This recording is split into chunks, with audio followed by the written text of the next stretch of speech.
The film opens with a banker named Will hiding inside a hotel. He's cooking when he hears a noise outside. When he checks, he finds a reindeer, which angers Will. But suddenly, some officers barge in and arrest Will. Will declares, "I'm ready to fully assist the police." Just then, Officer Denny arrives and confronts Will.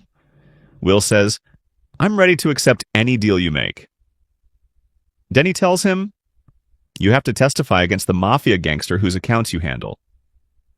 He then replies, "I'll only do that if I get full protection and security." Denny discusses this with her fellow officer.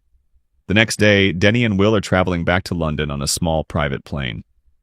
Will finds the plane quite old. Denny tells him, "We had to arrange this plane to return as quickly as possible, and you should have considered this before hiding in the small town." Denny then calls her partner and tells her they'll be back soon. Her partner retorts that the gangster mafia lawyers must have sensed this. "That's why you need to get that accountant, Will," she says. Just then, the pilot arrives and meets them, and the three are about to leave. The pilot notices Will talking in the background, and Denny also has a gun. The pilot asks about Will, but Denny doesn't say anything. Denny then says, "We should probably leave." The three take off and the plane slowly moves forward. Benny feels the plane shaking a lot. The pilot asks them to put on headphones so they can talk, and they start talking. Will sees them talking from behind, and he also wants to talk. Meanwhile, Denny realizes the radio is off, and she says, "We should go back." The pilot then says, "It doesn't matter, they'll reach their destination soon." Suddenly, a bird hits the plane and is killed. This frightens Benny, but the pilot says it's nothing to worry about. It happens often. Just then, Will spots the pilot's ID from behind. He's shocked because the face looks completely different from their real pilots. Will tries to tell Denny about it, but she can't hear him. So he throws a button at Denny. When he looks back, Will tries to tell him, but the pilot is staring at him. So Will doesn't say anything and just makes excuses, saying, "We should go back." "I'm not feeling well." Denny refuses to go. Suddenly, Denny also notices blood on the pilot's clothes. She's also unsure and starts talking about the route. She asks, "Who's your contact officer?" The pilot says, "The same officer assigned us to this." Renee says, "Our contact officer is a Pole, which is quite nice." The pilot replies, "Yes, he is a Pole. He's really nice, and he paid me a lot for this job." Hearing this, Denny said, "I didn't talk to any officer named Paul about this because there isn't one." Pilot replied, "Oh, then that means you finally caught me." And the two began fighting. Pilot tried to hit Denny, but Denny was giving him a good fight. Pilot punched Denny, knocking him unconscious. He then tells Will, "Will, you shouldn't have betrayed the gangsters." And he's now furious because he works for them too. Will says, "I'll give you $1 million. "Just let me go." Pilot asks, surprised, "Where did you get so much money?" Will replies, "I used to steal small amounts from the gangsters, and he still doesn't know." Pilot replies, "You don't look so mean and cunning by the looks of it. But even if I take the money, I'll have to kill this girl so there's no evidence left." Just then, Denny regains consciousness and electrocutes the pilot with a shocker, causing the pilot's cap to fall off, revealing he has no hair. Denny then delivers a powerful shock to his neck, knocking him unconscious and throwing him away. Meanwhile, their plane is about to crash. Denny manages to control the plane and lifts it back into the air. Will then tells her to put the plane on autopilot. Then they see that the thug, the pilot, has fainted. Denny asks, "Will, are you okay?" Will replies, "No, I'm not at all fine, and now we have to deal with it." What should they do? Danny and Will thoroughly examine him and tie him up. Danny finds mafia arrest papers and photographs of both of them in his clothes. Will notices that the pilot knows his mother's address, which frightens him deeply, fearing that the pilot could kill them. Danny retorts, "He's with us, so he won't do anything." We'll get him off the plane and send him to jail. Then they discover that neither the GPS nor the radio on the plane is working. They try to fix the radio and it works. This time they speak to a man. Danny tries to talk to him, but the signal is very weak. Then Danny remembers he has a satellite phone and calls his fellow officer again. She asks, "Have you guys arrived?" Danny replies, "No, our pilot attacked us because he's not the real pilot. The gangster mafia sent him to kill us, but now we're safe and have knocked that thug unconscious." Danny's companions are happy for them. They say, "We don't know how to fly the plane, so try to send someone to this line to help us." The pilot also gets up and says, "I can help you." He laughs. Danny says, "Well, tell me how to fly it." The pilot says, No, I won't." Then Danny angrily threatens him with a gun. The pilot says, "Firing a shot at the plane will upset its balance and all three of us will crash." Danny then tells him, "I'll send you to jail." He laughs and says, "It's no problem because I've always been in jail." Then Danny's companions connect him with a captain, who starts asking him everything about the plane. Following the captain's instructions, they take the plane higher into the air. But due to the absence of the GPS, they still had no idea where the plane was. Captain Danico was slowly teaching Will how to fly the plane. The pilot then started singing and threatening Will that he would go to his mother's house and kill her. This enraged Denny, and Will angrily asked, "How did this thug, this bad guy, get my mother's address?" "Because I never recorded this anywhere." Denny also found this strange.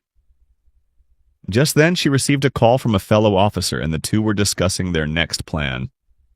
The officer explained, "We went to your real pilot's house where we found his body."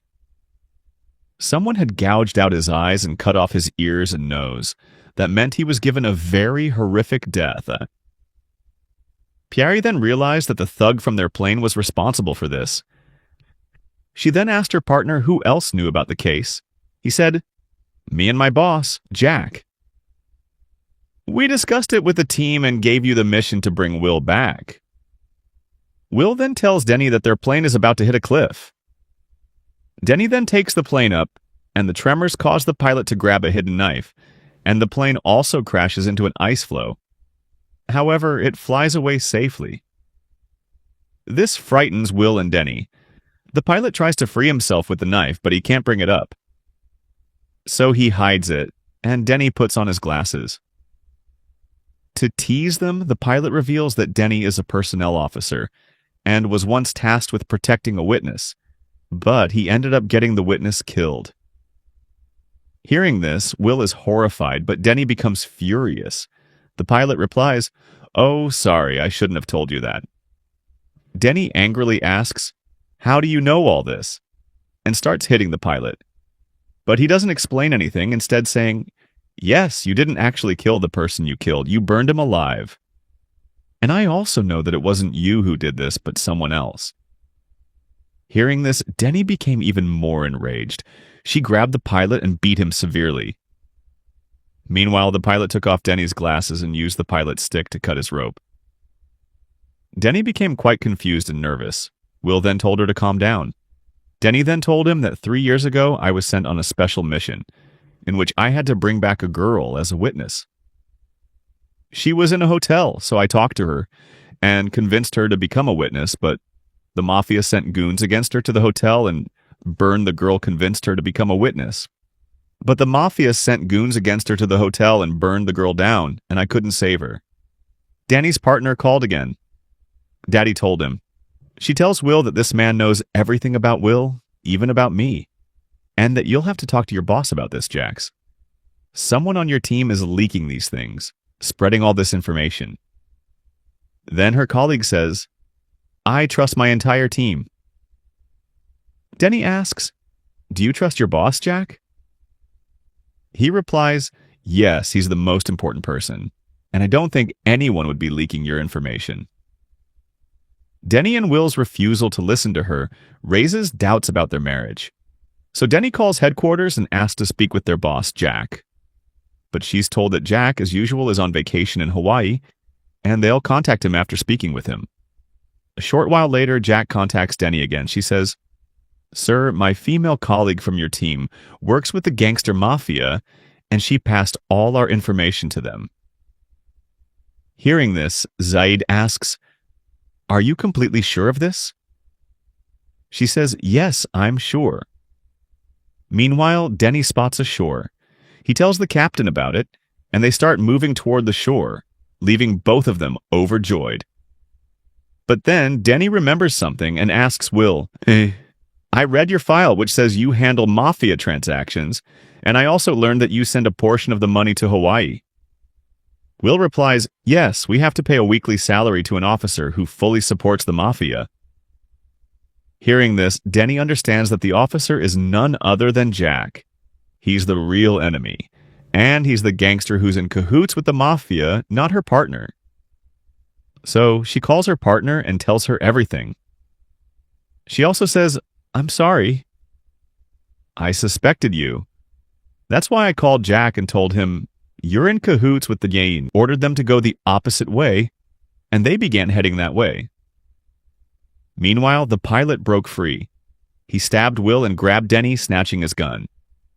He then demanded, "Who will save you both?" Will began torturing Denny. Will then pulled out a knife and killed the pilot. Denny also attacked the pilot with a flare gun, causing him to suffer further injuries. Denny then stabbed him again, knocking him unconscious. Will returned to find Will badly injured and told him he wouldn't be hurt. Will was terrified and he said, "Please save my mom." Denny then said, "I won't let anything happen to you." She began treating Will. After a while, the pilot regains consciousness, this time handcuffed by Danny. The captain calls again. Danny tells him that Will is seriously injured and also explains how he knocked the pilot unconscious. The captain says, "You'll see a runway in a short while, and you'll have to land your plane there." But it could be very dangerous. Danny agrees. Will, also very nervous, says, "It's all my fault." Danny replies, "No, it's all the mafia's fault." Will then says, "I stole a lot of money from the mafia, around 10 million, and that's why I ran away. Then the police caught me, and now they're making me a witness. Now, you promise that if anything happens to me, you'll save my mom from the mafia." Danny says, "I won't let anything happen to you or them." Just then, Danny receives a call from Jack. He says, "Danny, you were right. That partner of yours is the traitor. We went to apprehend her, but she had an accident and was killed." Denny then realized Jack had killed her, and now she blamed him for her betrayal. She said, "I know you're the traitor." Jack replied, "I'm not the one. You've misunderstood." Denny replied, "I'm not the one. I found out everything about your base in Hawaii and the payment transactions you conduct there." Hearing this, Jack hung up. The pilot asked Denny, "Why don't you just kill me?" Denny replied, "Because I'm nothing like you." The pilot replied, "You guys are really nothing like me because you're worse than me." Will sees a plane coming to rescue them, which overjoys them. The pilot says, "Nothing will happen with this plane. You guys won't be able to land it. All three of us will die in it, and the gangster mafia will be saved forever." Just then, Denny spots the runway and starts steering the plane towards it. Meanwhile, the pilot breaks free from his handcuffs and attacks Denny. Denny then shoots him, severely wounding the pilot. She then takes control of the plane, and the captain tells her to calm down and explains how to land a plane. Denny slowly lowers the plane. The plane is shaking violently, but she lands on the runway and continues moving forward. Meanwhile, the plane's tires break, and the pilot is thrown out when the doors break. Just then, an ambulance comes from behind, crushing him, killing him. The plane then comes to a stop, and the entire medical team is now gathered around them. But Denny sees Will unconscious. She picks him up, and officers arrive and start taking them both out. Just then, a girl tells Denny that the pilot was hit by a car and is dead. Denny replies, "It's a good thing. He deserved it." Then she sees Will being taken away in an ambulance. But then, a man, strange to her, silently walks into Will's ambulance. Denny runs to open the ambulance door and sees the man posing as an officer beating Will. So she kills him on the spot, saving Will's life once again. But Will is terrified. That's why Denny consoles him. Just then, Jack calls the killer who had come to kill Will. Denny answers. Jack asks, "Is Will dead or not?" Denny replies he's not dead. "I saved him, but this time, kids, you're going to die. I won't spare you." With that, she hangs up. The officers are overjoyed to see that both men have survived. This is all due to Annie's bravery, and the film's story ends there.